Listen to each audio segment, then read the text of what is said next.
Hello, I'm Susan Wood for Coro TV and I'm with Captain Mike Allsop, who's been with Air New Zealand for 14 years and I think it was about 3 years ago climbed Mount Everest, is that right? That's right, Susan. So how, when you look back on it, has changing that mountain changed your life? Well, it has in a lot of ways, obviously, and I've met a lot of different people and done a lot of things that I wouldn't have done if I hadn't climbed Everest. But a friend of mine said to me I hadn't really changed that much, which is a really nice compliment, to tell the truth. So in some ways it has and in some ways it hasn't. Would it change your philosophy of life though, wouldn't it, as you stand there on the top of the world?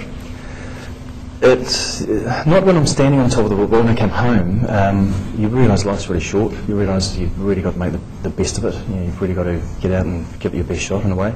And I suppose a lot of people that are a little bit older, you find that time flies by, and yeah, you have to get out and make the most of life. So what makes someone I presume is sane, want to climb Everest? Well, it's a bit of a long story. I started when I was pretty young. I had a big goal of Air New Zealand. I wanted to be an Air New Zealand pilot. That was what I wanted to do right from when I was 10 or 12. And I worked my way towards that. Finally got into Air New Zealand. I was an airline pilot. That was tough for you, wasn't it? Because you weren't born with a lot of privilege. No, no. I was brought up in Titirangi, and my mum was a solar mum, and I had a good upbringing, but we didn't have a lot of money, like most solar mums don't. So it was quite tough, and I had to work pretty hard for it. And I set myself goals, and I broke them down, and went up to the local supermarket and worked up there, earned my money for flying, and I got into Air New Zealand when I was 26.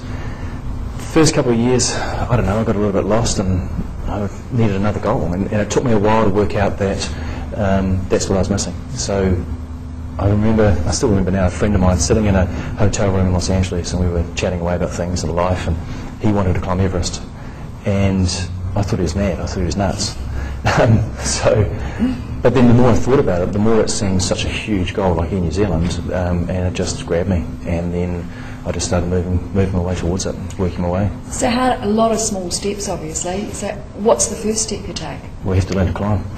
That's pretty basic, isn't it? I hadn't climbed before, so I hadn't climbed a mountain. I was always an adventurer, and I really enjoyed rock climbing, and I'd been to lots of different activities, but I'd never actually summited a big mountain. So I went to some folks called Aspiring Guides down in Wanaka, and they taught me to climb really well, properly, out in the mountains, really, the technical side of climbing, and I fell in love with it. And it's probably a good thing for pilot personality in a way, I suppose. And there's a lot of doctors that climb as well, I don't know why.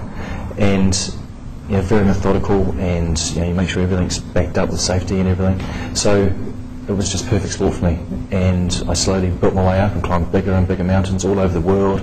And it wasn't just the mountains, it was the adventure associated with the mountains. Like in Peru, we spent a month climbing 2 mountains there, and no one spoke a word of English. So I'd learnt a little bit of Spanish for about 6 months before, and I was a translator basically. And it was just all the adventure slowly led to Everest basically. So tell me about arriving at Everest and starting that ascent. You mean from the bottom? Well, no, you're sort of up in the danger zone. Take us up into the, where the real business happens. Well, when you get to the Everest Base Camp, and you work your way up and down the mountain, finally you get to the summit last couple of days, the last summit week, and you start at Camp 2 and you go all the way up to Camp 3, and that's where your summit starts from. And you set off at 6 o'clock in the morning, you go from Camp 3 up to Camp 4, you get there at about midday if you're lucky, you're on oxygen to preserve yourself, and then at Camp 4 you have to rest and sleep. So you get in at midday and we leave at 9 o'clock that night. Well, you can't sleep because you're too wired and too scared and too everything. There's just so many things going through your mind. You mentioned scared. Is fear a constant on the mountain? Yeah, absolutely. You just have to try and block it out. You have to try and focus on other things. You have to focus on your job and what you're doing. You can't focus on what if a rock comes down. When you obviously think about it. If this is a rockfall area, we go quickly and things like that. Because there are a lot of New Zealanders, a lot of well-known New Zealanders and a lot of other people who've died on that mountain, and their bodies are still there, aren't there? That's right. There's a lot of bodies on Everest. That's the thing I didn't really like about it. It was a great adventure until I saw my first person that had been killed, and it was a Sherpa. And it affected me quite deeply, actually. It wasn't very nice. It was horrible. What happened? Well, there was a Sherpa, he wasn't on our team, and he was climbing up the Lhotse face, taking loads up and down the face, and he got hit in the head with a rock, and it killed him instantly.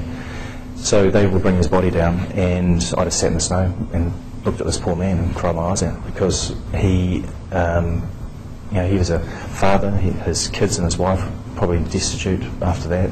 He was the only one that would have been bringing in the money.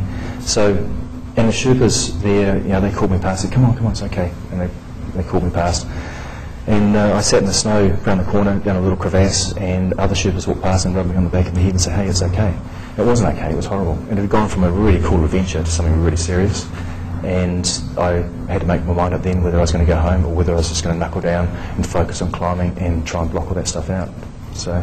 Because, you saw bodies sticking out of the snow. You saw Rob Hall, didn't you? Well, no, I didn't see Rob Hall. I saw, where there was bodies, I sort of didn't look. I just concentrated on what I was doing. I didn't see Rob Hall. His bodies went years and years ago, but I knew where he had lay. Yeah. And I remember sitting and thinking it's a pretty inhospitable place. It was on the south summit of Everest. So you decide at that point that you just have to block this stuff up and you have to focus. Yep. And you have to go for your goal. Yep, focus on what you're doing, focus on your job, focus on climbing, focus on making every step count, focus on getting your anchors right, making sure your hands are warm, your face is warm, your oxygen's turned on, heaps of things. So probably helps being a pilot because we used to arrange checklists. Yeah.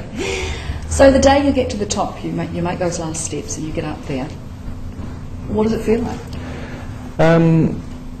Well, when I came around the corner and I saw the summit of Everest, I remember tears welling up in my eyes, thinking, wow, you've done it, this is it. And something clicked in my head, and probably the pilot side of me came in again and went, you cannot get emotional about this, you just have to suck it up and just go to the top. And I just went up, looked at my Sherpa and said, we've got three photographs, 4 photographs, 1 phone call, we're out of here. And the summit for me was a great achievement, but the thing is I was so scared at the top. It was such a long way to go down, and I was so far past my comfort zone, I just didn't think really of celebrating on the top at all. You did bring your wife though, what did you say to her?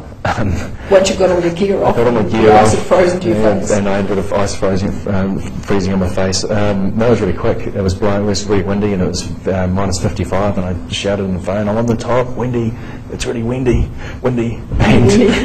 And she said I sounded terrible, slurring my words, and just sounded really shocking. And I said, I've got to go. She said, are you safe? I said, I'm safe, I'll call you on a down click. That was it.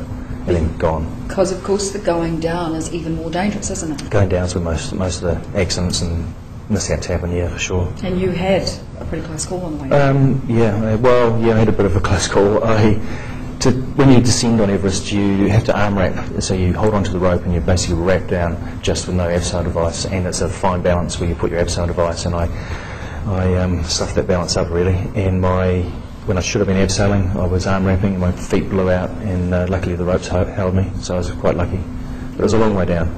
You looked right down into It was straight down to Tibet. It's a long way It's down. about 7,000 feet, I reckon. It's a long, long way.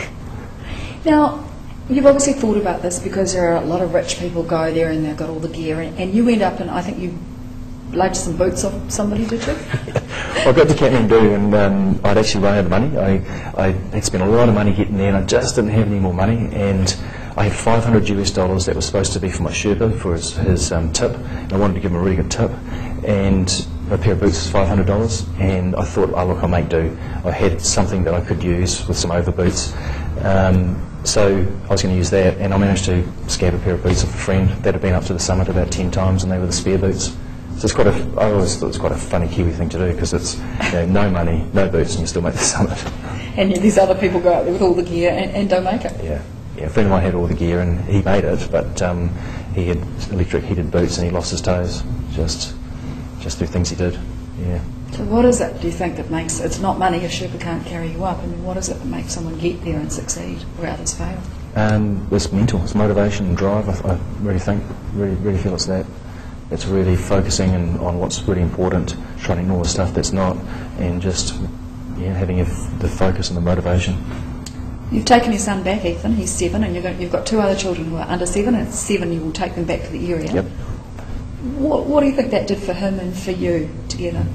Well, for me, it was I loved it for me because I got to see all my friends, all my Sherpa mates, and for him, it just opened up this whole other world. But it taught him about different people around the world, and he's seen so many different people, and you can imagine all the people he saw in Nepal, some of the poorest people in the world, and he was treating them exactly the same as he treats the kids in the school and people he meets in the supermarket down in Mount Eden. He treats them exactly the same way, which is magic, absolutely magic. You know, these old Sherpa women in traditional gear, you know, chasing him down the street in this little village, giving him a cuddle, and he didn't seem to mind. He really loved it. So I guess your wife asks you this question: you're going to do it again? Well, not at this stage. Maybe one day. Everest is in my blood. It's in my blood, and I'd love to go back, but my kids need a dad more than I need to climb Everest at this stage. So, never say never. Fantastic, Mike. Great to talk to you. Thanks very much, Susan. Thank you.